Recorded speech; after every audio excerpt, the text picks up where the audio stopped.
the question is, how are the foreign patent offices responding to the or using the international search report and the patentability analysis and opinion they issue? We see in various cases various outcomes. So here we have a couple of examples, I guess, where we can discuss a few of the foreign jurisdictions to see how much credit they give to the international search report or to the examination in the U.S.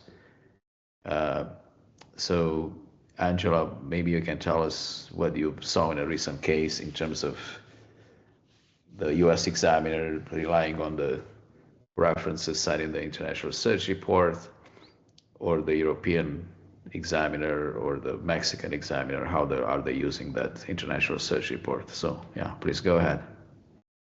Yeah, so this is an interesting case.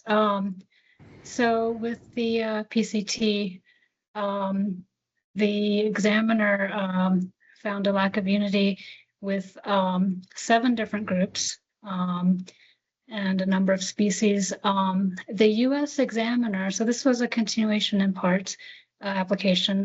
The U.S. examiner did not rely on any of those references from the PCT search, and also defined groups very differently. Well, not very differently, but differently. So in the U.S. case, the examiner only required a restriction between 4 different groups rather than the 7 that the PCT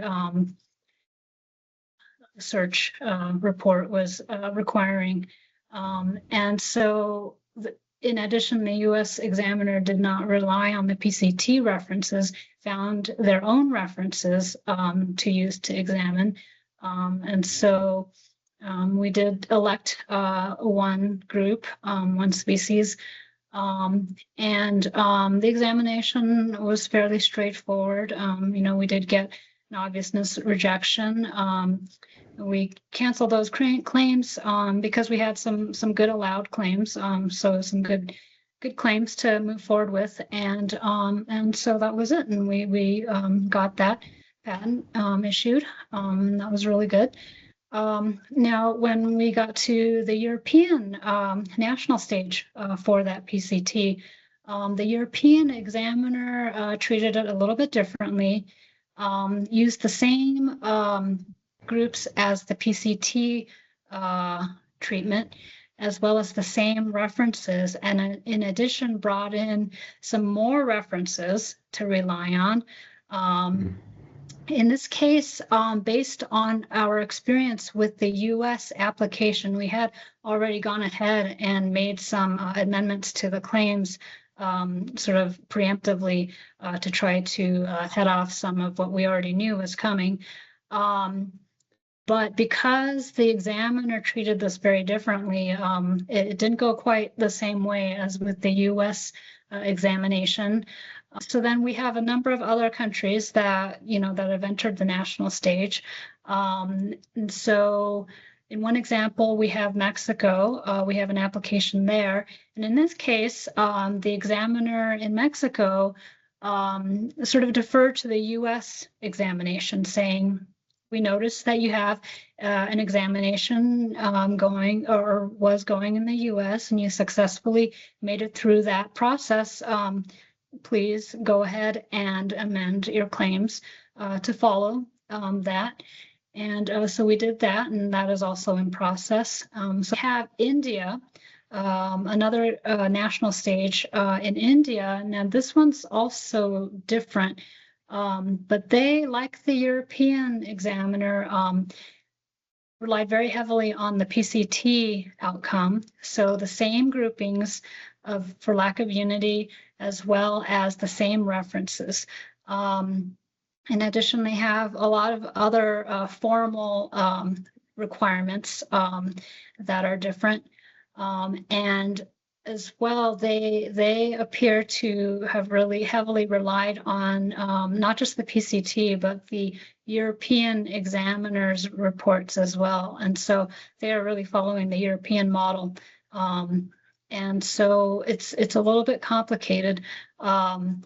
as each of these national stage applications goes through the process. And the other thing that complicates things, of course, is the timing is all different between all of these different national stage applications. So sometimes you're waiting on one strategy that you used in one application, and you haven't quite received the results back. So you don't know if you were successful or not in order to use it on a different national stage application. So it gets a little bit complicated. But that's the need to be beauty and the creative. challenge, right? To Yeah. deal with all of this and navigate through all these issues as they pop up and try to deal with them and resolve them for the clients. So Yeah. that's our fun, isn't it? So what about you, Francis? I think we have some experiences in Mexico, another case in Canada. What did you notice there? Yeah, well, Canada and Mexico tend to be more or less similar to kind of how prosecutions handle in the US. They each have their own different unique standards that they operate by. So, as Angela mentioned, commonly in Mexican applications will often have them actually refer to US actions taken in US office actions and even suggest the same options as far as resolving issues with patentability. So that tends to help optimize kind of proceedings there and help things move more smoothly. In contrast to that, Canada tends to be a bit more stringent with their examinations. So whereas Mexico will often utilize a lot of the same sources, sometimes all of the same sources as U.S. rejections, you'll often have in Canada, they'll add additional references in that they found during their search, as well as providing their different kinds of restrictions, because they tend to be more leaning toward European practice as far as how they operate, because unity of invention is the kind of rejections that we get there. They have different kinds of restriction practices. So that can definitely make it to the point where like we kind of have to operate in a different kind of manner when we're working with Canada in contrast to Mexico. Okay. Yeah. Thank you for that feedback. I mean, I guess we can conclude by saying that Mexico, it's helpful, right? If we have a successful examination at the USPTO, that's we can pretty much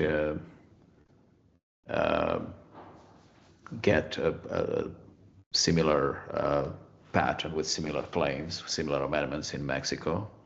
But Canada and Europe and India and other countries will be different, and they may bring in their references, and they be more relying more on the PCT references and the analysis that the patentability analysis that they each. All right, thank you for that.